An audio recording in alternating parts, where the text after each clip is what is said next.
all. This is the lesson introducing confidence intervals and specifically the z-interval for the mean. So this is the first section of inferential statistics part of the course, which we will be doing for the last weeks of the course. We went over this week one, but inferential methods allow us to generalize from a sample to a population.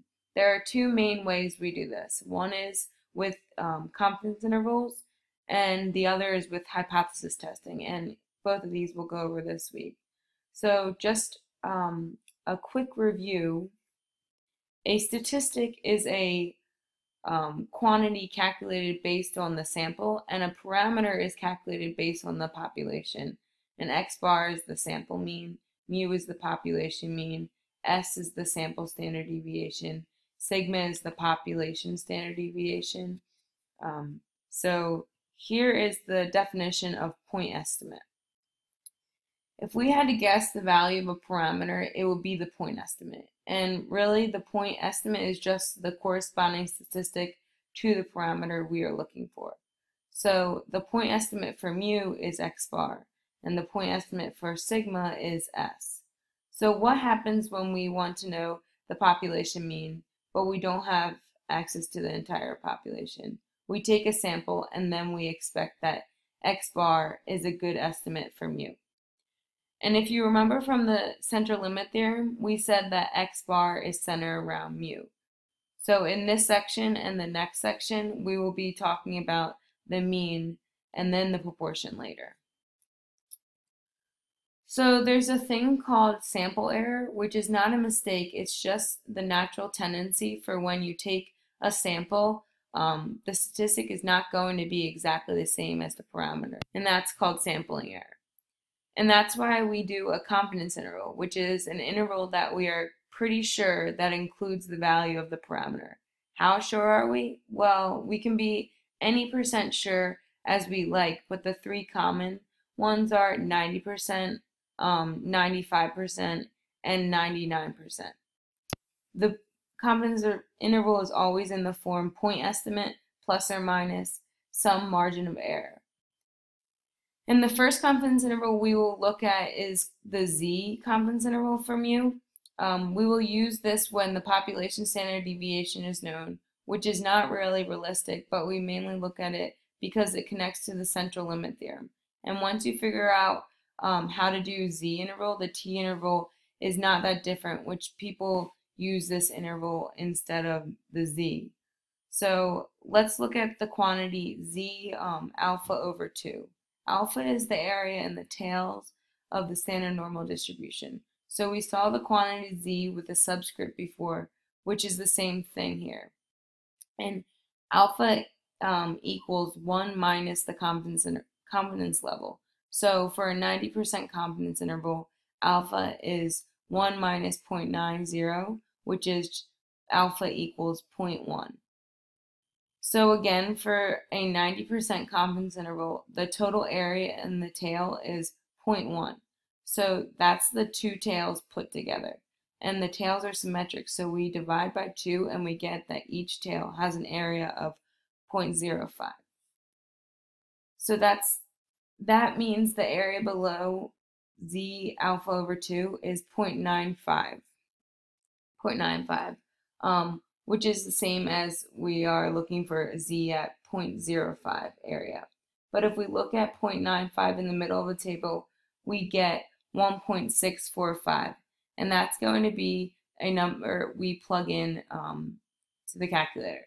So if we use the same reasoning to try to figure out a 95% confidence interval and a 99% confidence interval, how about you try this one yourself and pause the video and then turn to the next slide when you're ready.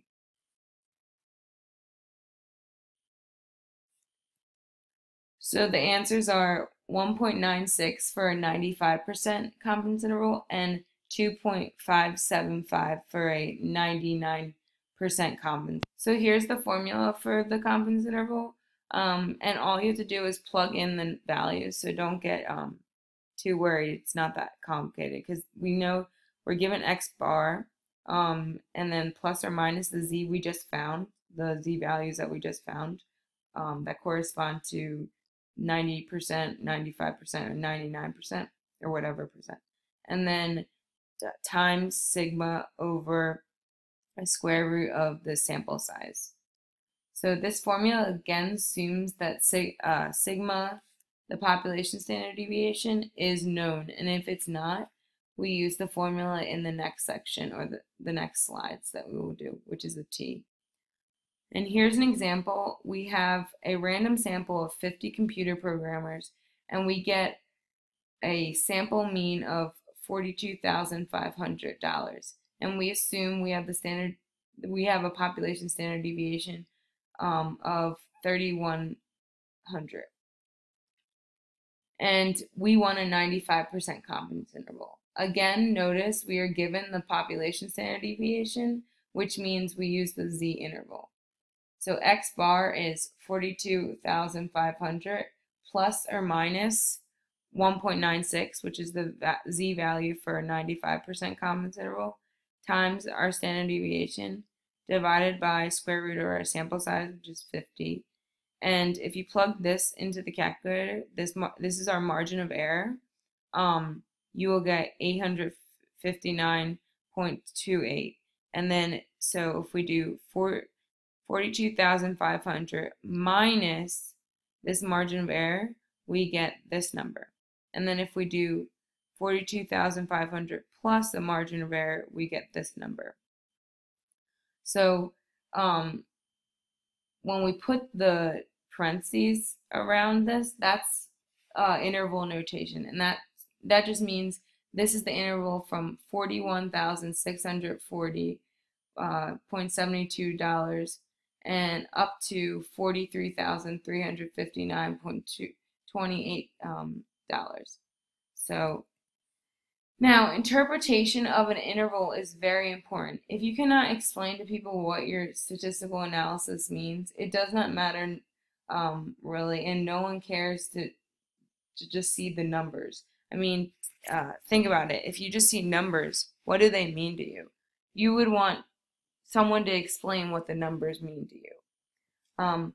So for the confidence interval that we just calculated, here are a couple of valid interpretations. With 95% confidence, the mean starting salary of all computer programmers is in the interval, just like what the interval we just got. Or we are 95% confident that the true mean starting salary of a computer programmer is between this interval, these two values. Either one is fine, but you do have to be careful because there are invalid interpretations. So if I were you, I would just use the above one of the options and change the scenario to go with the problem.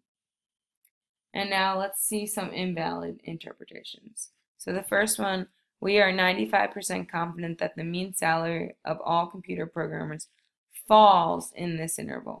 Well, to me, falls indicates that mu is a random variable that moves around in that interval. But mu is a fixed quantity. It doesn't vary. So instead of falls, say is in or is contained in the interval.